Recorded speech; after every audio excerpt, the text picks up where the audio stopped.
Assalamualaikum warahmatullahi wabarakatuh. Kami dari kelompok 4 mata kuliah perkembangan peserta didik dari kelas 2F.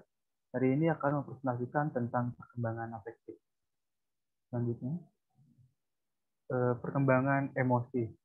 Kehidupan seseorang pada umumnya penuh dorongan dan minat untuk mencapai dan memiliki sesuatu. Seberapa banyak dorongan-dorongan dan minat-minat seseorang itu terpenuhi merupakan dasar dari pemenuhan emosionalnya. Seorang individu dalam merespon sesuatu lebih banyak diarahkan oleh penalaran dan pertimbangan yang objektif. Satu, pengertian emosi. Perbuatan atau perilaku sehari-hari pada umumnya disertai oleh perasaan-perasaan tertentu, seperti senang, cinta, marah, takut, dan benci. Disebut warna afektif. Warna afektif kadang-kadang kuat, lemah, dan samar-samar.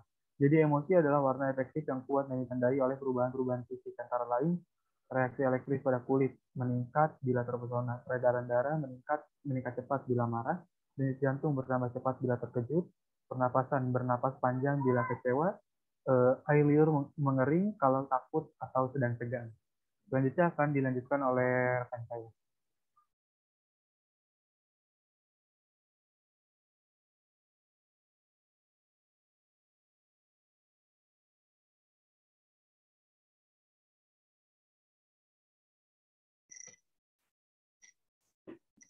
Karakteristik perkembangan emosi.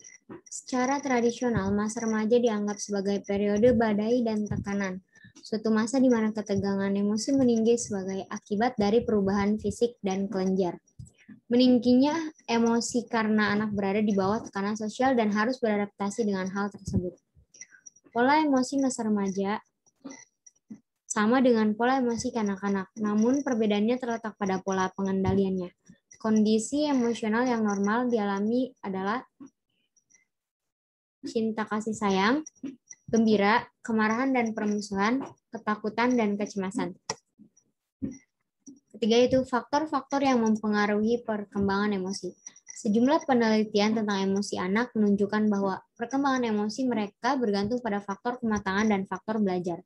Kematangan dan belajar terjalin erat satu sama lain dalam mempengaruhi perkembangan emosi. Hubungan antara emosi dan tingkah laku serta pengaruh emosi terhadap tingkah laku.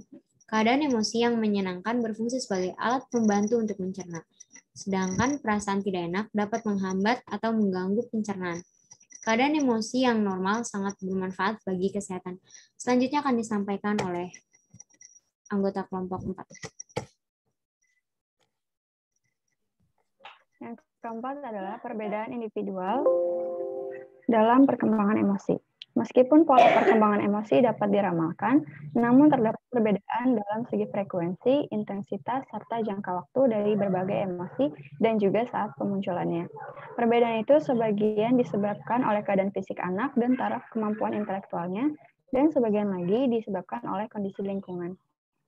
Yang kelima, upaya pengembangan emosi remaja dalam implikasinya dalam penyelenggaraan pendidikan. Dalam kaitannya dengan emosi, remaja awal yang cenderung sulit diteka.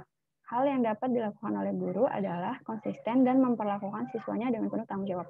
Selain itu, cara yang mendasar adalah dengan mendorong mereka untuk bersaing dengan dirinya sendiri. Selanjutnya akan disampaikan oleh teman saya. B. Perkembangan nilai, moral, dan sikap. Nilai-nilai kehidupan adalah norma-norma yang berlaku dalam masyarakat, misalnya adat kebiasaan dan sopan santun. Moral adalah ajaran tentang baik buruknya perbuatan dan kelakuan, akhlak, kewajiban, dan lain sebagainya. Moral merupakan kontrol dalam bersikap dan bertingkah laku sesuai dengan nilai-nilai hidup. Keterkaitan antara nilai, moral, sikap, dan tingkah laku dan tampak dalam pengamalan nilai-nilai.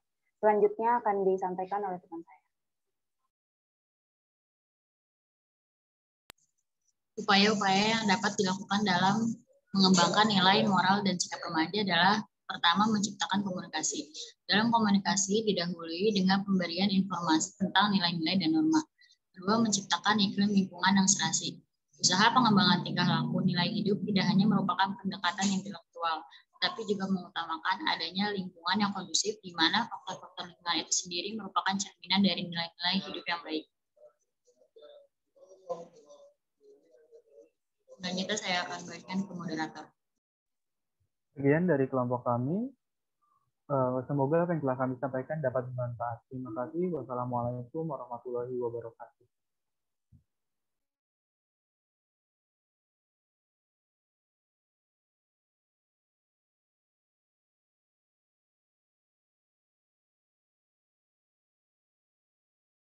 Ayo foto sekali lagi. 2, 2, 3. Udah. Udah, thank you ya guys. Oh iya, ini masih di record.